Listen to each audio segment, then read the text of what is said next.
Hey, pro wrestling fans and fans worldwide, this is Sam Houston, and I am Mike Messier. Sam, thanks for coming out to meet me today, buddy. You're welcome, brother. It's a pleasure to meet you. You know, I remember as a kid, for those that you should know, but if you don't, Sam Houston, former Central States wrestling champion. He was the Mid-Atlantic champion, had a great match against Crusher Khrushchev at Starrcade 85. He pinned superstar Billy Graham at the first Great American Bash in a six-man tag. Eventually, you went over to WWF, and you had a feud with Danny Davis that a lot of people remember. One time, we're listed as the #1 contender for the Intercontinental title. Wrestled for that at WrestleMania 5. Yeah. How did that go? It's not real good. I didn't think I'd take the belt home. Yeah. But you've just had a great wrestling career, and you've tell us. And your father, your family is a well-known wrestling family. Grizzly Smith, Jake the Snake Roberts. You were married to Baby Doll for a while.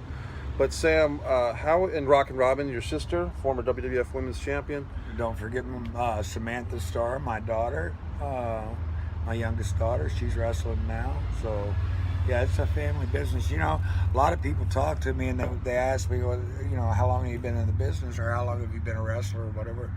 Well, I've been actually in the ring wrestling since 1983. But I've been in the business all my life. I started in it. My dad was a main eventer everywhere we went. We'd go to a different territory every 3 or 4 months. By the time I was 7 years old to start school, I'd lived in 21 different places in the country.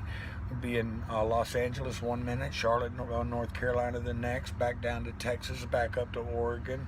We were all over the country back then, and it's the only life I've really known. You know, it's the only life I'm comfortable with. It's the only life I've known, is why. You know, I make friends easy. I enjoy people. Since I got sober, I've been sober 11 years now, y'all.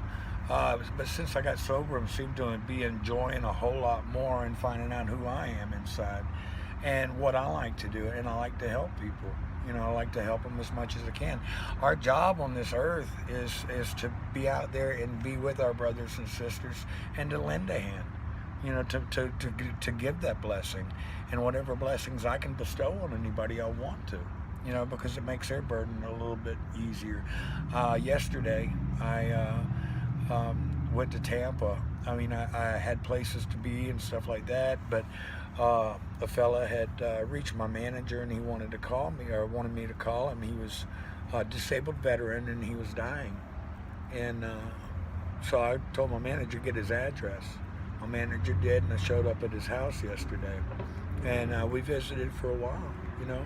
And it was a good visit, and did a lot for him, and you know, and it was really cool. I didn't know they were having a Legends luncheon like yesterday in Tampa, but they did. I went to the Legends luncheon. I saw Haku, Joe Gomez, a lot of the great guys that, you know, that I'd grown up with. Steve Kern. Steve Kern was telling one story about Haku, and he goes, "Wait, I got a better Sam Houston story I'm going to tell you." You know, so it was really nice. They made me champion for the day. They gave me the walking tall Buford Pusser stick. Nice. And the whole 9 yards. And what was really good about the whole thing was, and I didn't know, and thank you, Lord, because he's the one that put me there. Barbara Goodish is a very good friend of mine. I met her at the CACs a few years ago. That's Frank Goodish's wife, Bruiser Brody, just to let y'all know. She's a very dear person. Well, when I first got out of prison, I made it to the CACs. A lot of people, they took me in. You know, and me feeling as a convicted convict and everything else. And my only crime, my crime wasn't against anybody other than myself. I was an alcoholic, and it was a DUI. But I did my prison time, and I've come out the other side, and I've come out the other side a better person. But Barbara was there, and she said, "Why are you here?" I said, "My dad started Frank out. My dad was the one that put Frank and Stan together and tagged them up, and everything." And I told her, I said, I couldn't miss this for the world because she's such a special person to me. And I was so glad to be there. It was a blessing that I didn't know, you know. So it was just an awesome experience. And then I got to go to Orlando and see some friends of mine from the church. I went through a ministry class there, and I've been approved for a ministry with Assemblies of God churches. Congratulations. I've done a whole lot of studying in my time. You know, when I was in prison, that was a long time, y'all. And you got two choices when you're in a place like that. You can either just lay out and wait your time out, or you can do something to better yourself. Well, I used every minute, every day to better myself. I got really deep into the Word, into studying the Word. I earned 3 college credits through the American Bible Academy. Nice. I did a whole lot of study. I've done a lot. And because the most important thing is in life, and I believe this with all my heart, the most important thing we can do as a people is to be there for our brothers and sisters. And the greatest thing I can do for anybody out there is to tell you that our Creator, Yahweh, people call it, He's the great I am, you know. But He's offered us everlasting life, and the best way I can do anything for anybody is to make sure you're saved. And if you want to get saved, talk to me. I'll explain to you about how to do it, you know. And it's the best thing I could do for anybody, is give them lead them the way to the everlasting life, lead them to their Creator. You know, you need to have a one-on-one relationship. So that's how I feel.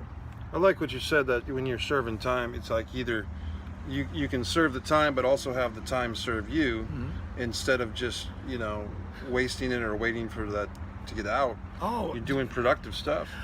I could not stand being in a cage, and oh gosh, it killed me. I'd volunteer to go work.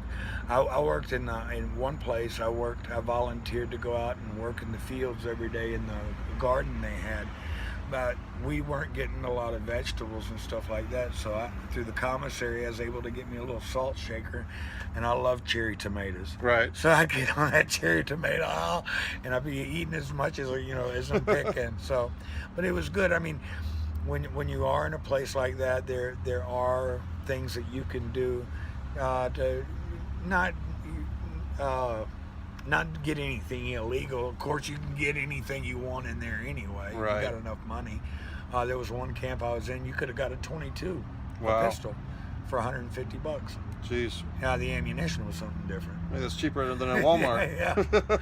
But you know, I've been through a lot, Mike. Yeah. I really have. And I've come out the other side, and I hope that, you know, and a lot of people say too that I've come out a better person. And I believe I have. I like the person that I see in the mirror now, right, in the mornings. And the good thing is I can remember everything, you know. I mean, I was a bad alcoholic for a lot of years. I would drink anywhere from 1 to 3 fists a day, almost every day for 19 years. Right. But that's behind me now. You know, I made my decision. I went to hang myself in prison after 2 days. They were telling me I was going to be there for the rest of my life, and I was with the worst of the worst of the worst. It was murderers, rapists, pedophiles. I had my hands around one guy's neck, and it took six guards to beat me off him with their sticks because he was a pedophile, and he was telling my cellmate what he did to a 10-year-old girl, and I lost it. He was going to breathe no more. Right. I had my hands on his throat.